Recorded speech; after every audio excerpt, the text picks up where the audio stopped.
Mesdames, Messieurs, nous sommes très heureux de savoir que vous aimez Débat religieux, une émission internationale par rapport à tous vos sujets, le dogme qui est un point essentiel par rapport à nos échanges dans ce débat religieux, bien entendu, mais également il faut éclairer l'opinion sur certains sujets importants qui ne demandent pas de passer par le débat. Et à cela, un entretien spécial avec l'invité.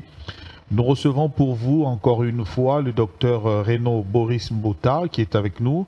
Et avec lui, nous allons nous entretenir autour du mariage. Principalement, on parlera de la polygamie, si elle est autorisée selon les Écritures, et bien entendu aussi le mariage des évêques et de diacres. Que disent les Écritures à propos? Docteur, bienvenue. Merci, monsieur le journaliste. Comment vous vous portez?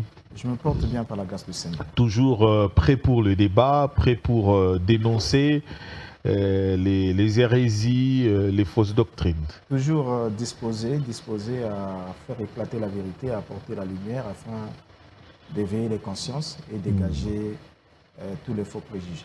Alors, nous parlons du mariage. Au fait, que disent les Écritures à propos du mariage, principalement? Bien, je crois que sur cette question, c'est une question très fondamentale. Vous savez que dans tous les temps, quelles que soient les périodes, les temps ou les moments, la question du mariage a toujours été au centre de la vie communautaire comme de la vie religieuse, puisque lorsque Moïse est arrivé, il a été confronté à cette question-là, relative au mariage. Et lorsque le Messie aussi est arrivé, une partie de son enseignement s'était focalisée aussi sur la question du mariage parce qu'il a été éprouvé là-dessus, et tout comme l'apôtre Paul aussi. Pourquoi est-ce que Dieu a le regard sur le mariage? Parce que c'est lui qui l'a institué dès le commencement. Lorsqu'il a créé l'homme, après avoir créé l'homme, comme il avait cette ambition que l'homme puisse continuer, parce que Dieu ne devrait pas continuer à créer les hommes. Il a créé un premier homme, ensuite il fallait que ce premier homme puisse perpétuer cette création. Mais il ne pouvait pas le faire en étant seul. Voilà pourquoi il avait dit, il n'est pas bon que l'homme soit seul. Exact. Je lui ferai une aide semblable à lui-même. Et c'est comme ça que la femme va être tirée de la côte de l'homme et va être emmenée vers l'homme afin qu'ils soient mis ensemble. Et depuis là, nous avons le commencement de la vie couplée et qui a permis que nous puissions aujourd'hui arriver aussi au monde parce qu'un homme et une femme s'étaient mis ensemble. Maintenant, sur cette question-là, nous avons réellement un problème aujourd'hui avec l'Église, avec les hommes dits de Dieu qui occupent des fonctions sacerdotales et qui devaient en quelque sorte donner le vrai exemple des enseignements de Christ en la matière. Être des modèles. Être des modèles et aussi éviter de tomber dans les pièges parce qu'il y a un piège réel et le piège réel là où Satan tente réellement détruit la plupart des vies, c'est dans la vie des couples. Ce n'est pas pour rien que l'apôtre Paul, quand il parle dans 1 Corinthiens 7, il dit que l'homme ne se prive pas de sa femme, que la femme ne se prive pas de son mari, sauf si c'est d'un commun accord pour vaquer à la prière. Et ensuite, ils doivent revenir très vite ensemble, de peur que Satan ne les tente. Donc, Satan a les regards là-dessus. Vous voyez? Alors, je viens ici aujourd'hui à cause du fait qu'il y a un constat qui est fait au niveau des hommes d'église comme des hommes de Dieu, de se lancer dans la polygamie. On se lance dans la polygamie, on se dit, bon, écoutez, il y avait un exemple, l'exemple c'est dans la Bible, nous avons les patriarches qui étaient des polygames, nous avons Christ, Israël tout entière qui descend d'une lignée des polygames. Et Christ aussi est né de cette même lignée, puisqu'il est descendant de David, ainsi de suite. Mais ce que les gens ignorent, c'est d'abord le fait qu'on ne doit pas confondre les temps et les périodes. On ne doit pas aussi confondre l'alliance, parce que Dieu traite avec le peuple en rapport avec une alliance. Exact. Donc ce qui peut être permis en un jour ne l'est pas forcément permis dans un autre jour. Donc ça peut être permis aujourd'hui, mais demain, lorsqu'il y a une instruction supérieure, c'est-à-dire quand Dieu apporte des moyens supérieurs, des moyens qui peuvent permettre à un homme d'avoir le dessus, c'est ce qui constituait la faiblesse des autres autrefois, alors il lui donne aussi une instruction supérieure. Alors, sur cette question, je vais commencer avec l'apôtre Paul. Et ça va nous permettre de remonter vers les Massia, ce que le Messie a dit, puisque Paul dit « Soyez mes imitateurs comme moi je le suis pour Christ ». Donc nous devons imiter Paul dans ses enseignements. Et tout comme Christ aussi, Paul a imité le Maître dans ses enseignements. Donc ce qu'il a donné comme enseignement n'ira pas à l'encontre de ce que le Maître a dit. Alors on commence ici à lire quelques versets bibliques. On va au moins prendre 3 versets. Ça va nous permettre de mettre la toile de fond. Nous lisons ici l'apôtre Paul qui écrit à Timothée. Ce passage qui est connu et qui fait l'objet des débats, mais nous allons les relire en prenant aussi d'autres versions qui les disent, donc antérieures aux versions que nous avons généralement. Nous lisons Paul dans 1 Timothée chapitre 3, le verset 2. Il déclare ce qui suit. « Aussi faut-il que l'évêque soit irréprochable. » Donc nous soulignons irréprochable. Et il continue. « Marie une seule fois, sobre, circonspect, honnête, hospitalier, apte à enseigner. » Ça, c'est l'apôtre Paul. Donc l'évêque doit être irréprochable. Qu'est-ce qu'on ne doit pas reprocher à l'évêque? C'est la suite de ce qui est dit. Donc lorsque ce qui est donné par la suite n'est pas observé par cette personne n'est pas digne d'occuper cette fonction d'évêque. Donc il peut avoir une autre position dans le corps, mais pas la fonction d'un évêque, d'un surveillant, d'un guide.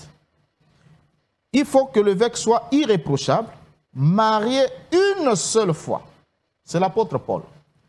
Alors, en deuxième lieu, il dit dans 1 Timothée chapitre 3, le verset 12, il dit, pour le diacre maintenant, que le diacre n'ait été marié qu'une fois, qu'il gouverne bien leurs enfants et leur propre maison. Et dans Tite chapitre 1, verset 6 à 7, il ajoute que le sujet soit d'une réputation intacte. Donc parlons de celui qui aspire à l'évêché comme au diacre, donc le diacre. Il dit que le sujet soit d'une réputation intacte. Et il va dire en quoi sa réputation doit être intacte. Il précise, il dit, mari d'une seule femme, dont les enfants soient fidèles, et ne passe point pour être débauché ou insoumis, car il faut que l'évêque soit irréprochable. Donc on ne peut pas reprocher à un évêque de s'être marié plus d'une fois. Or, nous voyons aujourd'hui des gens qui se disent, écoutez, je suis évêque, mais il se trouve là au 2e, 3e, 4e mariage, parce qu'il y a aussi une forme de polygamie que certains semblent ignorer, c'est la polygamie successive ou sérielle. C'est-à-dire, on épouse une femme, on la répudie, ensuite on prend une autre, on la répudie, et on se dit on n'est pas polygame. Non, on est polygame. Parce que tant que vous avez une conjointe qui est en vie, et que vous avez répudié, non, que la répudiation n'est pas conforme à la loi divine, c'est-à-dire à ce que Dieu a prescrit dans sa parole. Parce qu'il y a un seul motif qui valide la répudiation d'une femme. Vous voyez? Et qui donne... Ceux qui soutiennent cette thèse ne parlent pas en termes de la polygamie. Ils disent respecter les Écritures, de repudier la femme qui a commis plutôt ce que nous appelons l'infidélité. Oui. Et dans ce sens-là, ils disent qu'ils ont le droit de repudier cette femme. Autant de fois, on peut se marier, mais lorsque ces femmes commettent les infidélités, donc on a droit, selon les Écritures, de les repudier. Bon, déjà, je vais répondre à cette question, mais on doit d'abord souligner un élément important, après lecture de ces 3 versets que nous avons lus de l'apôtre Paul, que ces versets sont simplement en train de vouloir dire qu'un polygame ne peut être ancien diacre ou pasteur. C'est ce que ces versets sont en train de nous dire. Un polygame ne peut être ancien diacre ou pasteur. C'est l'interprétation la plus littérale de ces textes, lorsque nous les lisons ici, qui n'ont pas besoin que quelqu'un ait suffisamment appris, puisqu'il y a d'autres, des fois, dès qu'ils sont confrontés à ça, ils disent non, ça c'est le point de vue de Paul. Donc du coup, ils se rétractent contre Paul, d'autres commencent à canarder ces derniers, pour dire non, ça c'est lui, et ce n'est pas tout le monde, ainsi de suite. Alors, on comprend bien que pour être ancien diacre ou pasteur dans l'église primitive, un homme devait n'avoir été marié qu'une seule fois. Ça, c'était l'un des principes. Sauf dans le cas où il était veuf, donc en qualité de veuf, il pouvait se remarier. Cela voudrait dire qu'il ne devait pas être divorcé. Maintenant, dans le cas que vous avez souligné ici, ça c'est là où le bas blesse, c'est sur cette question. Exactement. Le cas de l'infidélité. Or, l'infidélité interprétée ici, lorsque le Christ dit « Quiconque répudie sa femme, sauf pour motif d'infidélité et on épouse une autre, commet adultère à l'égard de cette femme, parce que la femme est la vôtre. Parce que lorsque le Christ arrive, il est confronté à la question de la répudiation par les pharisiens qui vont lui poser la question de savoir, est-il permis, la Bible dit que c'était pour le prouver qu'ils ont posé cette question, ils vont lui poser la question de savoir s'il était permis à un homme, la Bible dit dans Matthieu 19, le verset 3, on peut lire, les pharisiens l'abordèrent et dirent, pour le prouver, est-il permis à un homme de répudier sa femme pour un motif quelconque? Donc le motif quelconque, c'est vague. Donc pour n'importe quoi, même pour un plat qui a été trop salé, on peut la mettre dehors. Pour le fait qu'elle n'a peut-être pas aménagé la chambre comme il fallait, on peut la mettre dehors. Peut-être donc pour n'importe quel motif. Donc chez les Juifs, c'était ça. N'importe quel motif était valable. Et selon ce que Moïse leur avait permis d'octroyer une lettre de divorce. Donc ils écrivaient une lettre, ils remettaient à la femme. Et une fois que la lettre de divorce est remise à la femme, cette femme devait quitter le toit de cet homme et pouvait devenir la femme d'un autre homme. Ça, c'est ce que Moïse leur avait permis. Mais seulement, cette femme, une fois qu'elle abandonne le second ménage, elle ne peut plus revenir vers le premier mari, parce que la Bible dit, elle s'est déjà souillée avec un autre homme, elle ne peut plus redevenir la femme de l'homme qu'il avait d'abord mis dehors pour la première fois. Ça, c'est ce que Moïse leur avait permis, et c'était le motif de la répudiation n'était pas défini. Alors, c'est comme ça qu'ils vont poser la question au Seigneur de savoir s'il est permis de répudier la femme pour n'importe quel motif. Donc, la question ici, c'était relative à la répudiation. Maintenant, qu'est-ce que le Seigneur va donner comme réponse aux pharisiens? Il leur dit, la Bible dit au verset 4, il répondit, « N'avez-vous pas lu que le Créateur au commencement fit l'homme et la femme ?» Donc, il les emmène au commencement. Il ne les emmène pas avec ce que Moïse a dit, mais il les emmène avant Moïse. Au commencement, il avait fait l'homme et la femme. Et au verset 5, il dit, et il dit, c'est pourquoi l'homme quittera son père et sa mère et s'attachera à sa femme. Les deux deviendront une seule chair. Ici, nous voyons que Yeshua se rapporte à ce qui s'est passé dans Genèse 1, le verset 27, et Genèse 2, le verset 24. Il parle de la création et il parle du mariage. Alors, en commençant le second verset, il va dire, c'est pourquoi. Lorsqu'il introduit le second verset par l'expression « c'est pourquoi », Yeshua montre que ce qui sera dit ne sera que la conséquence logique des faits antérieurement cités un peu plus haut. Et cette conséquence logique, c'est laquelle? Il les rappelle que l'homme, la femme a été prise de l'homme, et c'est comme ça que l'homme, la femme va revenir vers l'homme, ensuite ils vont former une seule chair. Il va préciser qu'ils ne sont plus deux, mais ils sont une seule chair. Alors, maintenant ici, lorsque il répond aux pharisiens, il va continuer, dit ainsi, ils ne sont plus deux, mais ils sont une seule chair, que l'homme donc ne sépare pas ce que Dieu a joint. Vous voyez? Ce ne sépare pas ce que Dieu a joint. Alors, au verset 7, ils vont en reposer encore la question. Pourquoi donc, lui dirent-ils, Moïse a-t-il prescrit de donner à la femme une lettre de divorce et de la répudier? Et là, Israël étant assis dans la chair de Moïse, veulent faire passer le Christ pour un faux prophète. Donc il suffit qu'on trouve une contradiction entre lui et Moïse, puisque le prophète promis dans Deutéronome chapitre 18, le Seigneur votre Dieu vous suscitera parmi vos frères un prophète comme moi, vous l'écouterez. Vous voyez, il mettra ses paroles dans sa bouche. Maintenant, ici on est en train de prouver le Christ et on veut le mettre en contradiction avec ce que Moïse a prescrit. Ils vont lui demander alors pourquoi Moïse a-t-il prescrit de donner à la femme une lettre de divorce et de la répudier? Au verset 8, le Christ répond, il a répondu, c'est à cause de la dureté de votre cœur que Moïse vous a permis de répudier vos femmes. Au commencement, il n'en était pas ainsi. Il a fait la précision, à cause de quoi? De la dureté de votre cœur. Donc ils vivaient dans une alliance où l'homme avait le cœur de pierre, ce cœur qui devait être changé au second alliance, parce que quand le second alliance est annoncé, Dieu promet doter de l'homme le cœur de pierre, de lui donner un cœur de chair, au centre duquel il mettra son esprit. Vous voyez, donc c'est totalement différent. Alors, il leur donne la précision que c'est à cause de la dureté de votre cœur que Moïse vous a permis. Il ne dit pas que Dieu a institué. Parce qu'il y a des choses que Moïse a permis en tant que législateur social. Il y avait des choses qui devaient prendre des décisions, il devait se prononcer sur certains faits. Là, il y a ça, bon, vis-à-vis de ça, faisons ceci. Alors, donc ici, on remarque que le Christ leur montre que la permission de répudier les femmes et d'en épouser une autre était due à la dureté de leur cœur.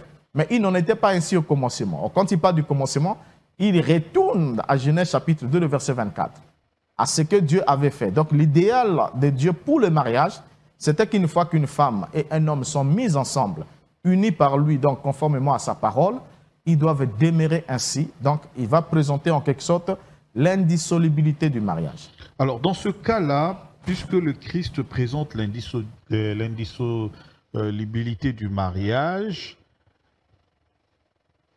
donc même si sa femme, votre conjointe, a commis l'adultère, vous pouvez la pardonner. Bon, ça c'est une très bonne question. Je crois qu'avant d'y répondre, c'est le propos de Christ au verset 9, de Matthieu 19, le verset 9, qui vont nous fixer là-dessus. Okay. Il va leur dire, mais je vous le dis que celui qui répudie sa femme, sauf pour infidélité, et en épouse une autre, commet adultère. Et c'est là que ça retombe comme un coup de massue sur la tête de certains. Vous voyez que le Christ n'est plus dans la logique de n'importe quel motif. Mais il précise le seul motif valable, légal, de répudier une femme et d'en épouser une autre sans être adultère. Et le seul motif, c'est quoi? C'est l'infidélité. Or, l'infidélité ici, lorsque on lit cette déclaration de Christ, certains ont dit l'infidélité, ça veut dire que si la femme commet adultère. Or, ce n'est pas ce que le Christ a dit ici. C'est vraiment pas ce qu'il a dit. Ici, le Christ parle, le mot grec ici traduit par infidélité, c'est le mot grec pornéa. Or, pornéa est bien différent du mot grec moïkao qui est traduit par adultère. Mais pornéa, c'est en quelque sorte toute union illicite, toute union illégale, toute union non conforme à la loi divine. Qui fait appel au sexe. Voilà, qui fait appel au sexe. Et là, les prescriptions qui sont définies, qui portent la coloration du pornéa, sont bien décrites dans Lévitique chapitre 18. Et quand vous prenez Lévitique chapitre 18, vous allez voir qu'il est parlé de l'inceste, il est parlé de la zoophilie, il est parlé de l'homosexualité. Tu ne verras pas la nudité de tel, de Tout prescription du Seigneur. Est défini là-bas. Et non seulement ça, il y a aussi pornéa quand il y a infidélité envers l'Éternel, parce que l'infidélité ici c'est envers l'Éternel conformément à sa loi. Et vous avez Deutéronome chapitre 7, où Israël était enjoint à ne pas se marier avec les femmes des autres nations qui les avoisinaient, parce que ces nations adoraient d'autres divinités. Donc du coup, si un enfant d'Israël étant en alliance avec Jéhovah va alors épouser une femme qui adore les idoles, ce mariage-là est un mariage pornéa, c'est un mariage en quelque sorte qui est sous le pornéa, qui n'a pas la bénédiction divine. Donc c'était le seul mariage qui pouvait être rompu et l'homme était libre de se remarier parce que Dieu ne les a pas reconnus comme tels, ne les a pas unis. Donc Dieu ne les reconnaît pas comme tels parce que le principe de Dieu, il n'unit pas le profane avec le sacré. Et c'est comme ça qu'il va leur interdire, il avait interdit aux enfants d'Israël de ne pas se marier avec le peuple de ces nations-là. Vous allez constater que quand Esdras est arrivé avec Néhémie, lorsqu'il fallait mettre de l'ordre en Israël, avant de retourner dans leur terre, ils ont compris que ce qui les avait emmenés en déportation à Babylone, c'était l'idolâtrie. Donc l'idolâtrie, la violation des autres lois, puisque Dieu était clair avec eux que si vous commencez à adorer d'autres divinités, la terre dans laquelle je vous ai placé vous vomira et vous serez à l'extérieur de cette terre. Et c'est comme ça qu'ils vont se retrouver à Babylone à cause de ça. Mais qu'est-ce qui les a emmenés dans l'idolâtrie? C'est le fait qu'ils ont épousé des femmes étrangères. Commençons par Salomon, qui l'a fait, qui a épousé plusieurs princesses. Et la Bible dit que chacune de ces princesses a amené sa divinité. Un temple a été construit à Jérusalem à l'honneur de chacune de ces femmes.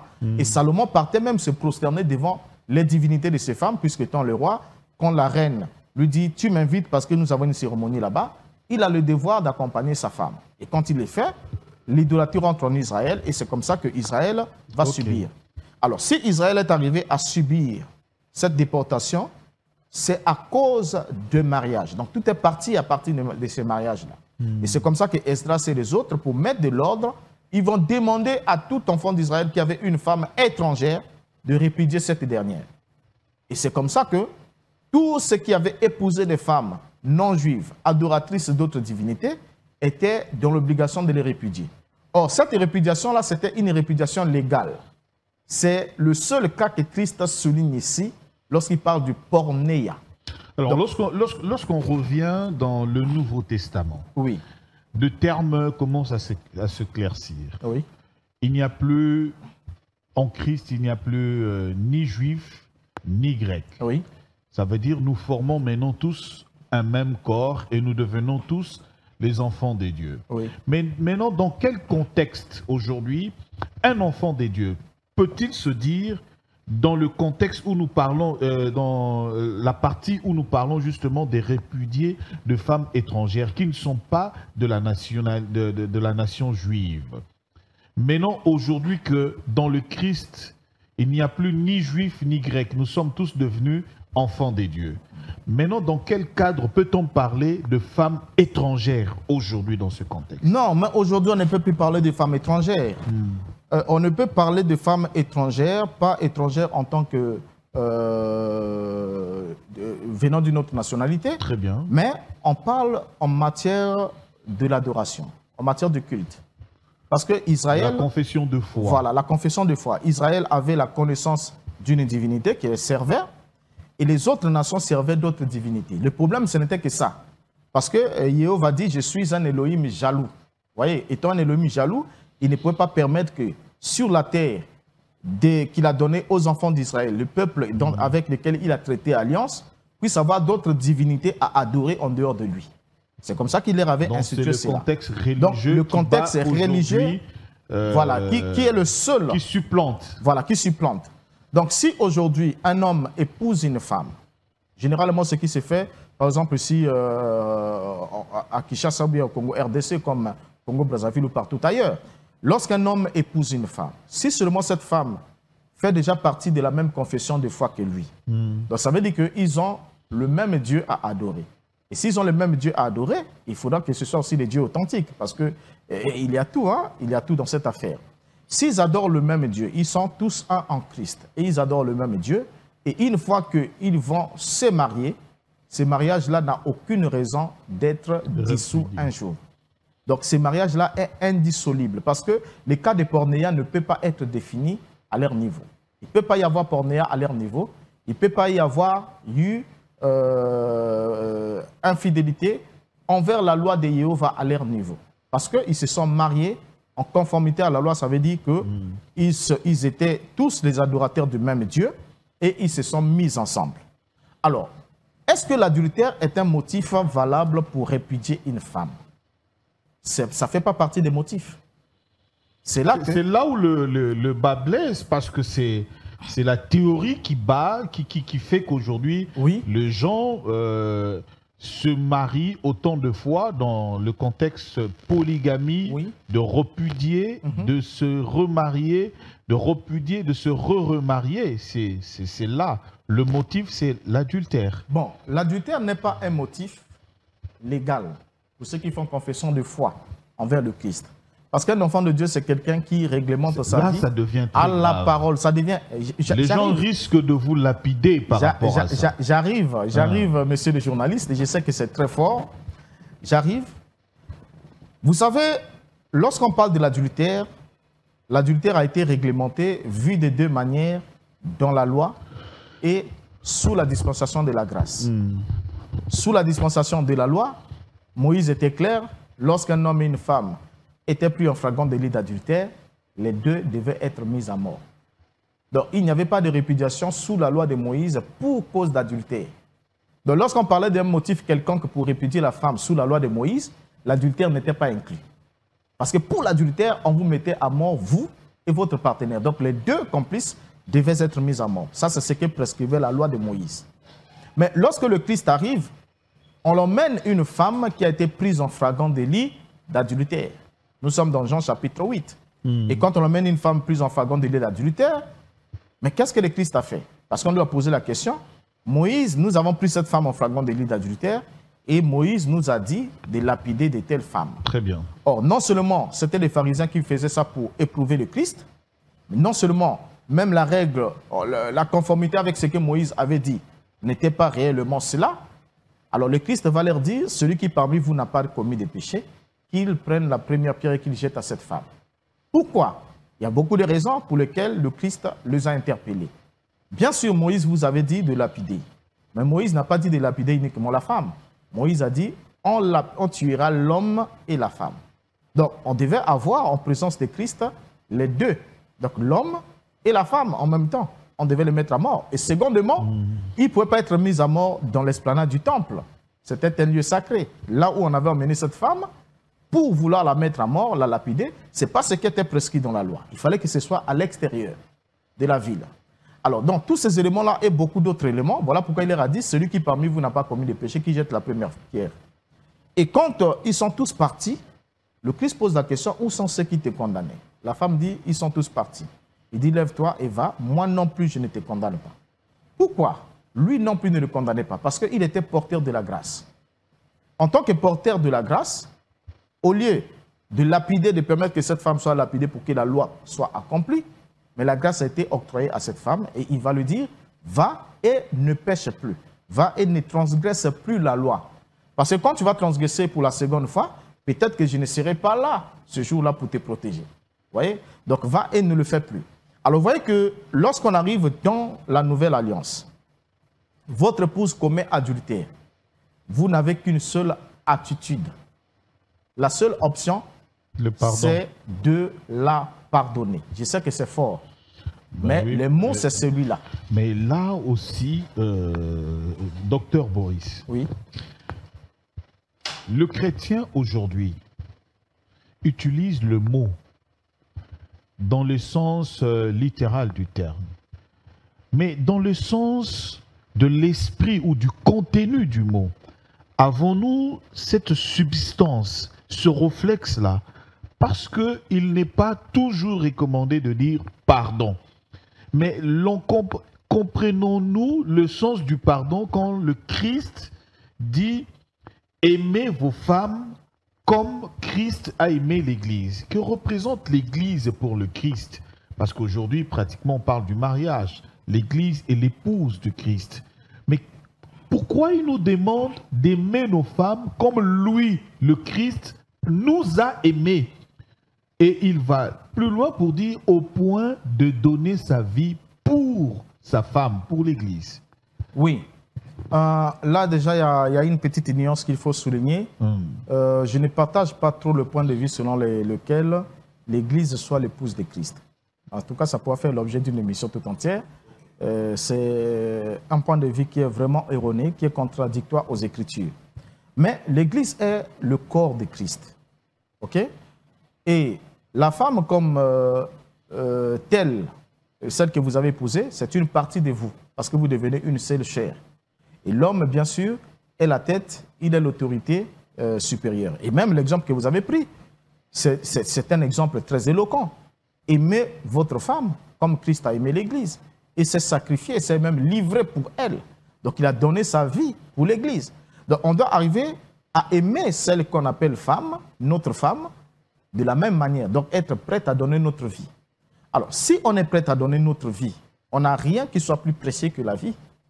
Si on est prêt à donner notre vie, est-ce que c'est le pardon pour l'adultère qu'on ne peut pas accorder à la femme? On peut bien le lui accorder. Vous voyez? Et c'est comme ça que lorsque le Christ va dire ça aux disciples, va leur souligner cet élément. Vous allez comprendre avec moi que même la condition qu'il donne lorsqu'il leur dit quiconque répudie sa femme et en épouse une autre. Le Christ ne dit pas ça devant les pharisiens. Dans l'évangile de Marc, il nous a dit que c'est quand ils se sont retirés, ils sont arrivés à la maison, que les disciples l'ont réinterrogé sur cette question. Marc chapitre 10, le verset 10 à 11 à 12 dit, lorsqu'ils furent dans la maison, les disciples l'interrogèrent encore là-dessus. Tu as parlé devant les pharisiens, ça c'est le langage que tu as tenu devant la foule, mais nous sommes tes disciples. Maintenant, dis-nous réellement, qu'en est-il sur cette question? Le verset 11, il leur dit, celui qui répudie sa femme et qui en épouse une autre commet un adultère à son égard. Il commet un adultère à l'égard de qui? De sa femme. Sa femme. Parce que sa femme est son conjoint à vie. Il précise, là, il le dit maintenant à ses disciples. Et au verset 12, il dit, et si une femme quitte son mari et on épouse un autre, elle commet un adultère. Et c'est là que vous allez voir que quand on descend plus bas, les disciples vont dire, si telle est la condition de l'homme à l'égard de la femme, mieux vaut ne pas se marier. Vous voyez? Donc ils ont compris que l'homme n'était pas en bonne posture. Ils ont dit, mieux vaut ne pas se marier. Donc ils ont compris que ce n'était pas des amusements. Que lorsqu'on entre dans le mariage, on entre une fois. On prend tous les risques possibles. On comprend que le mariage, c'est un chemin qu'on doit parcourir et on peut rencontrer bien des obstacles. Et l'un des pièges, l'un des ennemis du mariage, c'est l'adultère. Et voilà pourquoi on doit garder les genoux au sol, fléchir les genoux afin d'être fort, pour ne pas tomber dans ces pièges. Alors, quand on arrive sur cette question, le mariage, l'adultère ne pouvant plus être sanctionné par la lapidation, comme au temps de la loi de Moïse, mais devant être pardonné, on voit que dans la nouvelle alliance, Dieu s'approprie lui-même le jugement de l'adultère. Dans Hébreux chapitre 13, le verset 4 dit que le mariage soit honoré de tous, en d'autres termes que les époux honorent le mariage, parce que quand vous entrez dans cette institution, vous devez honorer cela. Vous avez pris des engagements pour vivre ensemble, vous devez honorer ce que vous êtes, parce que ce que vous faites, le mariage, donc l'union physique que vous établissez, est une illustration aussi de la relation que vous pouvez avoir avec le divin. Parce que vous êtes mis ensemble, vous formez une seule chair, et vous formez aussi un même esprit. Parce que vous devenez une même personne. La chair est, au fait, l'esprit, comme on dit, l'âme de toute chair est dans le sang. Vous formez une seule chair, vous avez une seule âme, vous avez un seul cœur. Maintenant, une fois que l'adultère est commis, Dieu dit, car Dieu jugera les impudiques et les adultères. En d'autres termes, c'est lui qui les soumettra à la rigueur de sa loi. Vous voyez? Donc, il ne donne plus à l'homme la possibilité d'agir ainsi. Donc, l'adultère n'est pas une cause légale, selon la parole du maître, de répudier sa femme. Ce n'est pas une cause légale. Et d'abord, avant qu'on aboutisse à ça, on doit d'abord comprendre un élément important. C'est quoi? Je sais que là, je ne suis pas en train de tolérer, comme certains disent, mais là, vous commencez à tolérer que les femmes commettent adultère. Non, nous sommes sous le principe de ce que disent les Écritures. Et si on pense que on n'est pas prêt à pardonner sa femme pour avoir commis adultère, alors ne prenez pas le risque de vous marier. Parce que quand vous vous mariez, c'est comme les disciples, et ils avaient compris. Quand ils ont parlé avec le maître, ils ont parlé avec le Seigneur. Là, ce n'est pas l'enseignement de la foule, mais c'est dans la maison. Il leur dit clairement, si vous répudiez votre femme, quiconque répudie sa femme en épouse une autre, commet un adultère à son égard, parce qu'elle est toujours votre femme. Vous l'appartenez de droit. Et c'est comme ça que Paul va dire, lorsque l'homme et la femme se mettent ensemble, chacun d'eux a l'autorité sur le corps de l'autre. Donc quand je me marie avec ma femme, mon corps, je n'ai plus la gestion de mon corps. Et lorsqu'elle s'est mariée avec moi, elle n'a plus la gestion de son corps. Son corps m'appartient et j'en fais ce que je veux. Je ne me prive pas à elle quand elle a besoin de moi. Elle ne se prive pas à moi quand j'ai besoin d'elle. Alors du coup, si je vais vers un autre partenaire, je suis adultère. Tout comme si elle va vers un autre partenaire, elle est aussi adultère. Et Dieu dit que c'est lui qui jugera les adultères. Donc il les soumettra à la rigueur de sa loi. Et il les fait de manière ou d'autre, même pendant cette vie. Les gens pensent que ce serait peut-être de l'autre côté, il va les jeter dans l'enfer ou comme ça. Non, non, non. Rien que dans cette vie, il y a bien des choses. Parce que dès que l'adultère en tant que péché est commis, cela met une rupture des relations avec le divin. Et quand il y a une rupture des relations avec le divin, qui est la source de vie, la source de lumière, automatiquement, alors, vous êtes exposé au mal et à tout. Une question d'éclaircissement. Oui. Pour ceux qui nous suivent, parce qu'on tend vers la fin, de mettre en dévoilement ce contexte. Faisons un peu d'exégèse. Oui. Commettre l'adultère. Lorsqu'on parle la langue de Molière, on a l'impression que c'est cette partie, on parle d'une chose accidentée, d'un accident. Lorsqu'on dit « les adultères n'hériteront point le royaume des cieux », on a l'impression que c'est une vie, une continuité, quelqu'un qui a accepté de vivre pareil. Y a-t-il une différenciation telle qu'on vient de le faire maintenant? Bon, les gens peuvent se retrouver dans cette condition-là de l'adultère. C'est important, oui, très important. Parce que lors du débat ici, on vous a dit, point barre, les adultères n'hériteront point le royaume des cieux, il faut les chasser. Cette femme qui a commis, il faut la chasser directement. Mais avec la pensée du Christ, des Écritures que vous avez données, on peut pardonner. Vous ne vous appartenez point à vous-même. C'est votre femme qui a autorité sur votre corps et vice-versa. Oui. Maintenant, cette parole, les adultères n'hériteront point le royaume des cieux. Bien. Les adultères n'hériteront point le royaume des cieux. C'est clair. Une fois que le péché est commis, l'adultère, c'est un péché comme tout autre péché. Il n'est pas différent, par exemple, du fait de mentir. Parce que les gens mentent, hein? Ils mentent facilement. Ils peuvent mentir et ainsi de suite. Donc, l'adultère, c'est un péché. Bien qu'il est commis dans la chair, la personne qui pêche ainsi pêche contre sa propre chair. Alors, lorsqu'il a dit que les adultères n'hériteront point le royaume des cieux, c'est ceux qui commettent cet acte et qui demeurent dans. Ça dit que l'acte est caché. Parce que la Bible dit que celui qui avoue et qui délaisse obtient quoi? Miséricorde. Donc il y a l'aveu, il y a le délaissement. J'ai avoué la faute, le tort que j'ai fait, je l'avoue à ma femme, ou ma femme avoue ce qu'elle a fait, et en avouant, elle délaisse. En ce moment-là, chez Dieu, ce n'est pas notifié qu'elle a commis adultère. Il n'y a pas une exclusion dans le royaume des cieux dans son cas. Parce que ce n'est pas un péché impardonnable. On a suivi la logique, c'est arrivé, quelle que soit la circonstance, c'est arrivé, parce que ça peut arriver de manière volontaire et involontaire ou par viol. Ou... Il y a beaucoup de cas qui peuvent emmener les gens dans ces conditions-là. Mais une fois que cela suit la procédure de la parole, on est apaisé. On sait qu'on s'est retrouvé là-dedans dans cette affaire, on demande pardon et on délaisse. On ne continue pas dans cette relation adultérine. Mais lorsqu'on continue dans cette relation, ça veut dire qu'on n'a pas fait des aveux, on n'a pas délaissé, on demeure adultère jusqu'à la fin. Exact. Et même si on continue à servir prétendument Dieu, on continue à avoir même des résultats, il y a des miracles, il y a tout. On se dit, bon, comme il y a l'onction qui descend, il y a des miracles, des prophéties, ça veut dire que je suis dans la bonne voie, ça veut dire que cette affaire est déjà réglée. Ce n'est pas ça avec Dieu. Il faudrait que débat religieux éclaire les enfants du Seigneur. Oui. Le miracle n'est pas une fatalité. Le miracle, tout le monde peut le produire. Dieu ne se repent pas de ce don.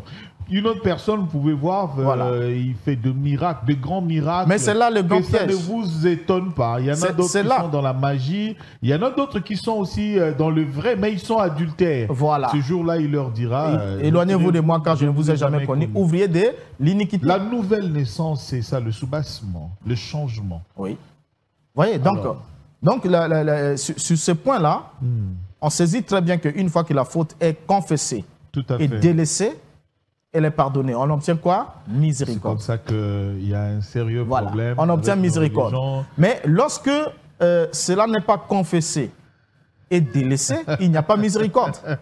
Alors, on aura des sujets on va continuer prochainement sur la polygamie. On en parle personnellement. Un entretien spécial, mais également aussi on parlera de le pardon du péché. C'est aussi important parce que sous d'autres cieux, on ne sait pas comprendre ce mystère, ce miracle qui se produit lorsqu'on dit « Je me tiens devant toi, je te demande pardon, pardonne mes péchés et aussitôt on est pardonné. » D'autres disent « Non, ça ne se fait pas comme ça, il faut des sacrifices, il faut ça, il faut ça. » Donc c'est ça aussi la base même de l'œuvre accomplie à la croix. Il faut qu'on en parle pour que ceux qui nous suivent puissent comprendre beaucoup de choses là-dessus. Alors pour aujourd'hui, docteur, vous allez quand même donner votre conclusion parce que c'était des détails très importants au sujet du mariage et particulièrement le mariage pour ceux qui sont appelés au ministère, comme le diaconat et comme l'évêché. Donc, l'évêché, là, on voit les pasteurs, le docteur, les prophètes. Tous ceux qui sont dans le sacerdoce. Tous ceux qui sont dans le sacerdoce, là. Voilà. Votre conclusion pour ce numéro spécial. Bon, la conclusion, elle est simple. C'est de comprendre que lorsqu'on est appelé à avoir une responsabilité dans le corps du Mashiach, on est censé être marié une seule fois. Très bien. On ne doit pas avoir plus de 2 conjoints à vie. Tout à fait. Sauf pour le motif où il y a eu pornéa. Ça veut dire que avant d'être appelé au ministère, vous avez épousé une femme qui n'était pas croyante. Et une fois que vous êtes arrivé au ministère, cette femme veut demeurer. Elle ne se convertit pas. Ça veut dire que vous n'avez pas la même option, vous n'avez pas la même divinité. Vous avez le droit de décider. À ce moment-là, vous avez le droit de se décider. Parce que Paul dit, sur cette condition-là, s'ils ne peuvent pas vivre ensemble, le frère et la sœur ne sont pas liés dans cette condition-là. Donc vous pouvez vous séparer et vous remarier. Voilà.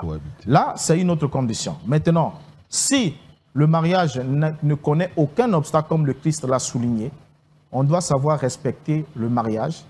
Si on s'y engage, on doit le respecter, on doit garder cet engagement-là. Et on doit comprendre aussi qu'une fois qu'on est marié, on doit marcher avec le pardon. Vous savez, il y aura beaucoup de choses comme on reviendra sur ça. C'est ça le plus grand principe. Le grand principe, c'est ça. Hein. Mais le problème aussi, lorsque votre femme commet adultère, ou bien vous commettez adultère, le refus de pardonner, dire non, non, non, je peux tout pardonner à ma femme, mais sauf l'adultère, c'est aussi une évidence comme quoi vous avez un cœur qui n'a jamais été totalement pardonné. Parce que celui qui a été pardonné par Dieu sera toujours prêt à pardonner aux autres et sera aussi prêt à demander pardon. Parce que le pardon, une fois qu'on l'a obtenu de la part de Dieu, on est prêt à l'offrir, on est prêt à l'accepter de nouveau de la part d'un autre. Vous voyez? Voilà. Donc voilà ce qu'on pouvait dire en mot de fin. Ceux qui voudront encore avoir plus de détails, peut-être pour échanger, pour discuter sur la question, je peux être joint au 00242 06 522 46 66 06 522 46 66, précédé bien sûr de l'indicatif plus 242 pour ceux qui sont à l'extérieur de notre pays. Et ça a été un plaisir de partager ce numéro avec vous. Je vous dis aussi au revoir à l'occasion et souhaiterais encore être devant vous un de ces quatre. Merci, docteur Renan Boris Mbota. Merci pour cet entretien spécial. C'est lui qui veut suivre le Christ, qu'il se charge de sa croix. C'est le principe. C'est dans cette croix qu'il y a l'élément le plus important qui prouve qu'on est converti, on est enfant de Dieu, c'est le pardon. Sais-tu pardonner? As-tu le courage, un cœur, malgré cela, de dire « je vous pardonne » et d'oublier? Le pardon revient à dire faire revenir la personne dans sa position initiale qu'elle occupait avant que l'acte ne soit commis. Sommes-nous en mesure de le faire? Suivons-nous réellement le Seigneur? À la prochaine. Débat religieux. On se retrouve. Au revoir.